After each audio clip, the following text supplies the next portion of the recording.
오늘은 여러분과 M4 선교지에서 생존을 하기 위해서 필요한 것들을 몇 가지 말씀드리고자 합니다. M4 선교지라고 하면 땅끝까지 가서 제자를 삼는 선교의 선교지를 말합니다. 그야말로 수도가 아니고 도시가 아닌 부족 마을까지 들어가야 된다는 것이죠. 주로 전기도 없고 수도도 없는 곳입니다. 이런 곳에서 생존한다는 것 자체가 쉬운 일이 아닙니다.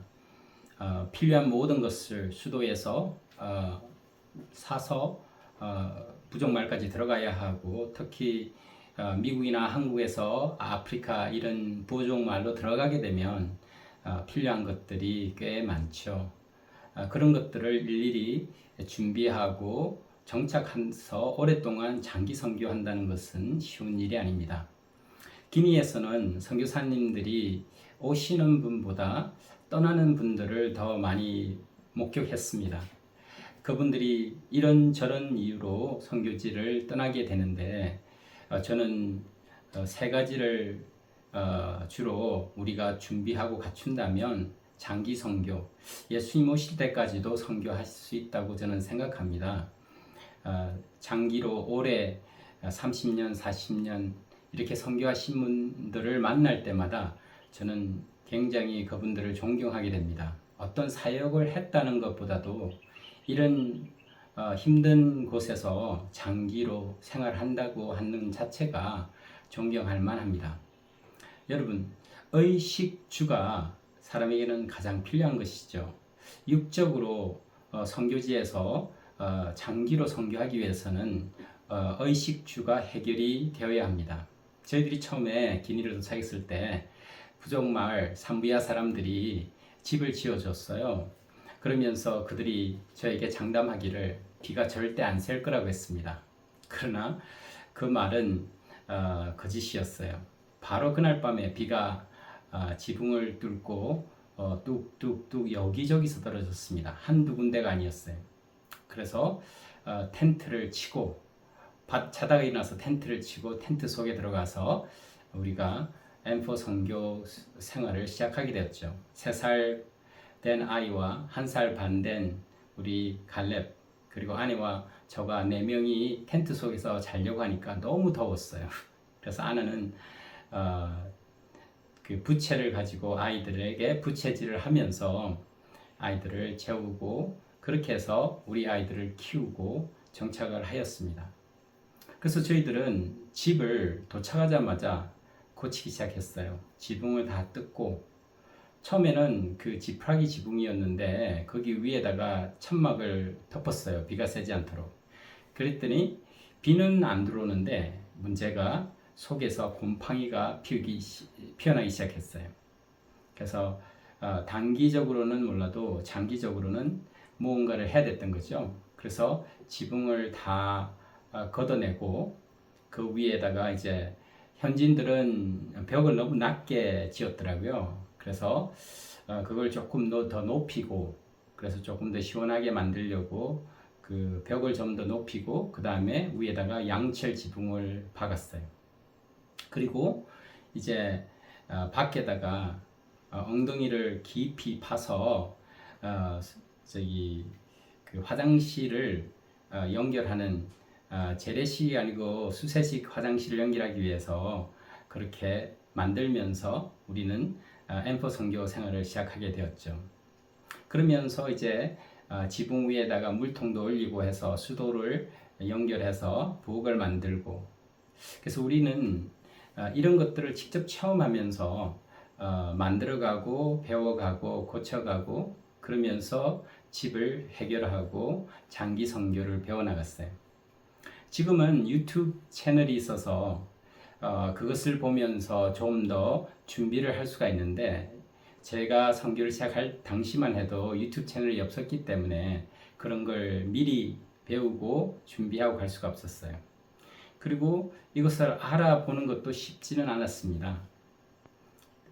그래서 선교사님들을 방문하고 그분 집들을 이렇게 관찰하면서 조금씩 배워나가고, 지금은 솔라 패널을 지붕 위에다가 장치를 해서 그걸로 이제 선풍기도 사용하고 전자제품도 사용하고 그래요. 그런데 그렇게 많이 할 수는 없죠. 패널 자체가 워낙 비싸기 때문에 그래서 매년 조금씩 늘어가고 그래서 지금 학교 센터를 운영하고 있죠. 그래서 집이 해결이 되죠. 그 다음에 먹는 것도 이제 해결을 해야 되는 거예요. 현지 음식만 먹고는 견디기가 참 쉽지가 않았어요.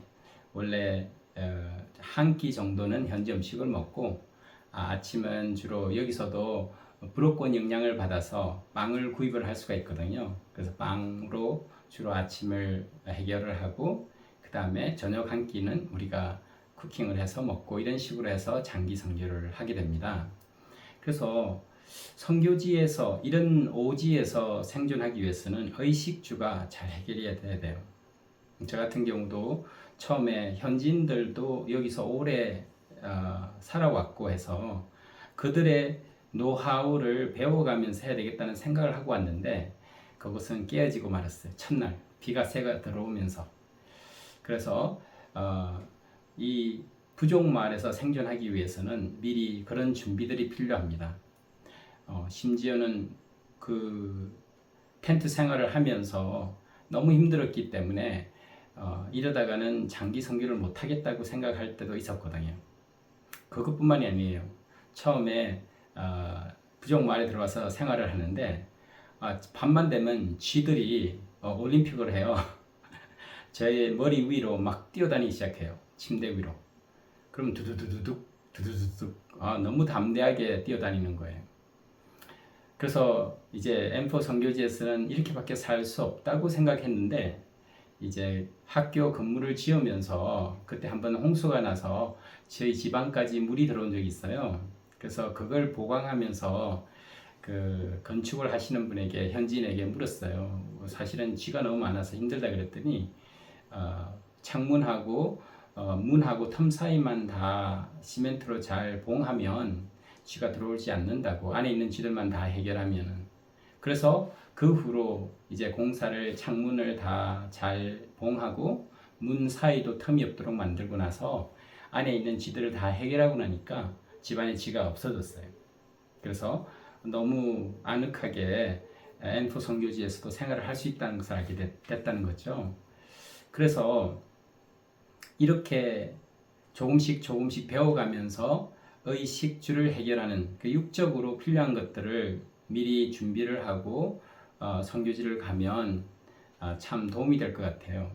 그래서 M4 선교지에 가서 정착하는 동안 문제없이. 근데 그것보다 더 필요한 것은 바로 영적인 준비인 것 같아요. 바로 하나님의 말씀으로 채워지고 또 기도로 하나님과 소통하는 그 시간들이 있어야지만 선교지에서 장기 선교를 할 수 있다고 저는 생각해요. 만약에 장기 선교를 위해서 M4 선교를 위해서 헌신하고 떠나는 분들이 있다면 제일 먼저 준비하고 삶 속에서 매일같이 하나님의 음성을 듣고 하나님 말씀을 묵상하고 하나님 말씀을 순종하며 제자 양육하는 그것이 꼭 필요하다는 거죠. 선교는 영적 전투라는 말씀을 아마도 많이 들으셨을 거예요. 우리가 포기하고 쓰러지고 넘어질 때는 영적으로 우리가 전신갑주를 입고 싸움에 나가지 않기 때문이죠. 말씀과 기도는 이 두 가지에 진짜 꼭 필요한 것이죠. 그래서 우리가 기도하고 하나님 말씀으로 채워지고 또 성령으로 채워져서 매일같이 하나님 앞에 나아간다면 장기 선교는 할 수 있다는 거죠. 생존뿐만이 아니고 그곳에서도 빛과 소금의 역할을 감당하면서 우리가 여기에 온 목적은 제자 양육을 하는 것이잖아요. 그래서 여기에서 의식주를 해결해가면서 생존하면서 또 현지인들에게 복음을 전하고 복음의 씨앗을 뿌리고 또 복음을 받아들이는 자에게 말씀으로 양육하고 기도로 양육하면서 그들이 스스로 말씀을 묵상하며 스스로 말씀을 전할 수 있고 스스로 교회 개척할 수 있는 단계까지 간다면 우리가 계속해서 M4 선교 사역에 동참할 수 있는 것이죠. 더 나아가서 한 가지 더 말씀드릴 것은 현지 언어와 문화를 잘 습득하고 현지 언어를 로 선교를 한다면 이곳에서도 더 활발하게 주님의 사역을 감당할 수 있다고 저는 생각해요. 서양 선교사님들도 그랬고 한국인 선교사님들도 그랬는데 제가 기니로 오기 전에 기니는 참 힘든 곳이라고들 다들 말을 하더라고요.